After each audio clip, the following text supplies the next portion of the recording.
Hello, everybody. It's George from Ireland. Thank you for coming back to my channel once more. This video is about Tulsi Gabbard. So she's supposed to become the Director of National Intelligence, but her confirmation is ongoing, as I understand it. But it's very worrying that Trump should have picked her.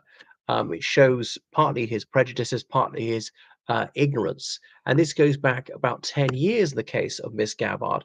Remember, she was a Democrat. She's one of the very few former Democrats in his team. Do remember that Trump himself was a registered Democrat until the Obama years and was a donor to the Clintons.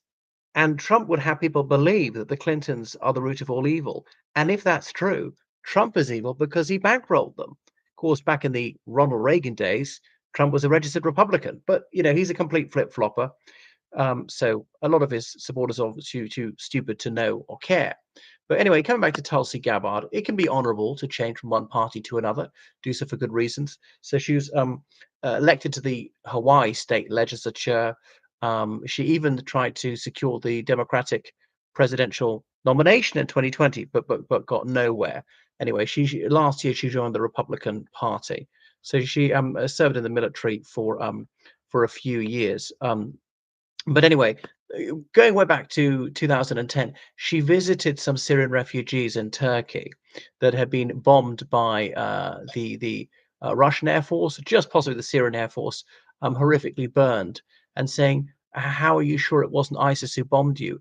It was a question which revealed staggering ignorance from somebody who was on the Foreign Affairs Committee, somebody who'd been in the United States military, because ISIS doesn't have any planes.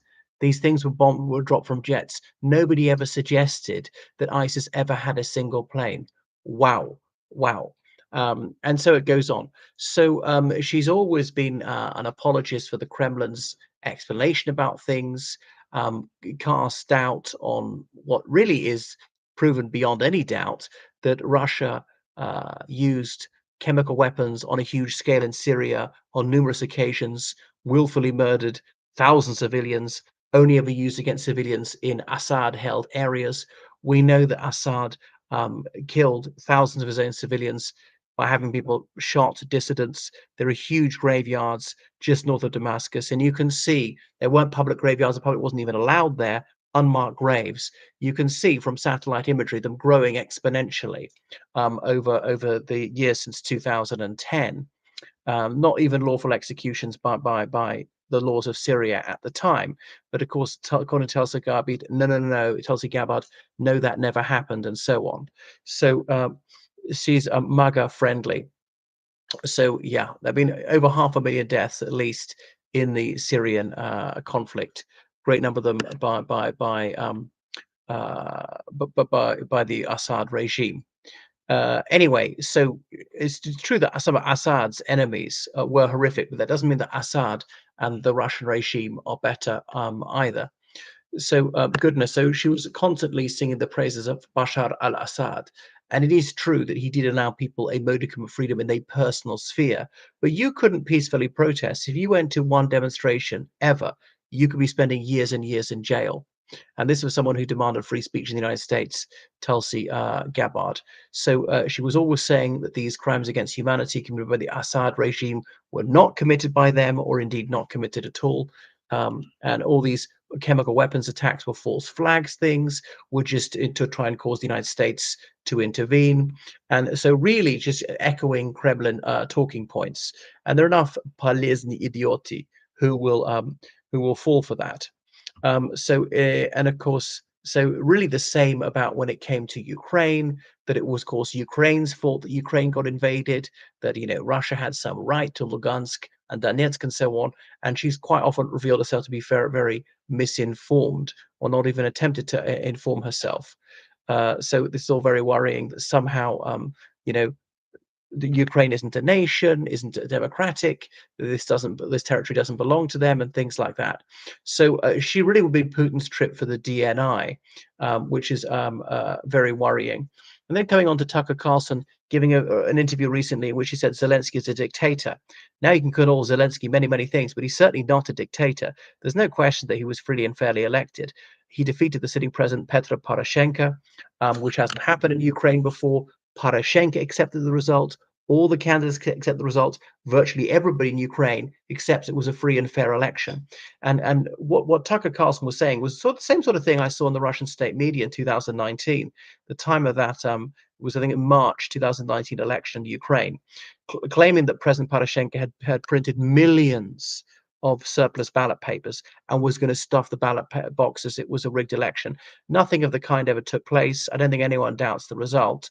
Poroshenko accepted he lost. There was a peaceful transition of power, that Poroshenko was going to be arrested, that he fled the country. He has never, ever been arrested. Here we are. Is it 6 years later? He didn't flee the country. He's been in and out of the country a few times. It's true some of his properties have been searched, but he's never been arrested. So Zelensky is definitely not a dictator. Can't get some of the legislations passed that he wants to. There's a free press. It's true there's martial law. I think almost any country was fighting for its life would have martial law. The United States in the revolutionary era effected martial law. The American revolutionaries going on about habeas corpus, they suspended habeas corpus. They censored the press as it was at the time. They sequestered property. But there's no press censorship in Ukraine. There's been the draft, of course. The elections had to be postponed. I mean, the government doesn't even control 20% of the country. They can hold it in the bits they do control. And it's all right. Since 2014, Russia seized about 10% of the country. Elections went ahead of the rest. And I agree that I think Ukraine shouldn't delay these elections forever, should hold them this year, even if there isn't a ceasefire. I know it'll be difficult. You can't do rallies. But it is preposterous to say that he's a dictator.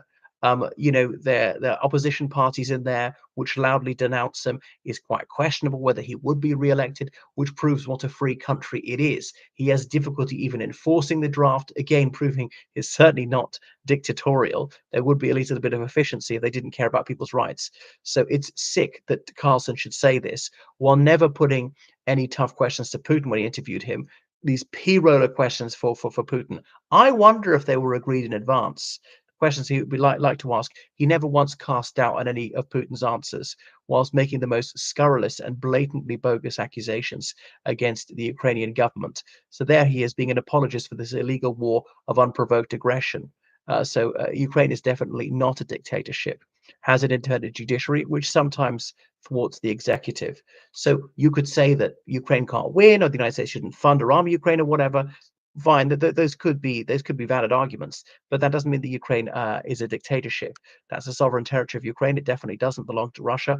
Ukraine didn't invade Russia. Nobody suggests that side of the war. Russia invaded Ukraine, and it's true. The Ukrainians have then counterstruck and crossed the border into Russia.